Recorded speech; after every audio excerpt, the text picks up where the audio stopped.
Modi Gujarat role మోడల్ను చూపి 2014లో దేశ ప్రధాని పీఠాన్ని అధిరోహించాడు. అంతే, ఇక అప్పటి నుండి దేశంలో విధ్వంస పాలన మొదలైంది. అవినీతి, బంధు ప్రీతి పెరిగిపోయి తమ వాళ్లకే రోడ్డు, బ్రిడ్జి కాంట్రాక్టులు ఇస్తూ ప్రజల ప్రాణాలతో చెలగాటమాడుతున్నారు. ఇదిగో ఇక్కడ మీరు చూస్తున్నది మధ్యప్రదేశ్ రాజధాని భోపాల్లోని ఐస్ బాగ్ స్టేడియం సమీపంలో కొత్తగా నిర్మించిన రైల్వే ఓవర్ బ్రిడ్జ్. 18 కోట్ల రూపాయల వ్యయంతో నిర్మించిన 648 మీటర్ల పొడవు, 8.5 మీటర్ల వెడల్పు గల ఈ వంతెనలో 90 డిగ్రీల మలుపు ఉండటం ప్రజల్లో ఆందోళనను రేకెత్తిస్తుంది. ఇది ప్రమాదాలకు కేంద్రంగా మారుతుందని వారు భయపడుతున్నారు.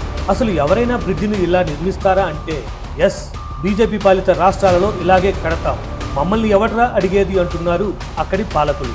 ఇప్పుడు మోదీ రోల్ మోడల్ గా చూపించిన గుజరాత్ రాష్ట్రానికి వస్తే బహుశా దేశంలో ఏ రాష్ట్రంలో కూలనన్ని బ్రిడ్జిలు గత 14 ఏళ్లలో గుజరాత్లో కూలి వందలాది మంది ప్రజల ప్రాణాలు జల సమాధి అయిపోయాయి. వడోదర జిల్లాలోని పద్రా తాలూకా మీదుగా సెంట్రల్ గుజరాత్ను సౌరాష్ట్రతో కలిపే గంభీర వంతెన కూలిపోయి 9 మందికి పైగా ప్రజలు జల సమాధి అయ్యారు.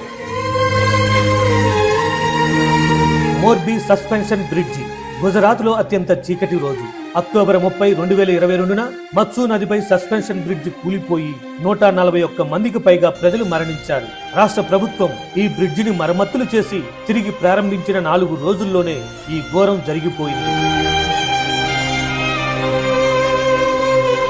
ఇలా చెప్పుకుంటూ పోతే ఇంకా చాలా బ్రిడ్జిలు కూలిపోయిన జాబితాలో ఉన్నాయి.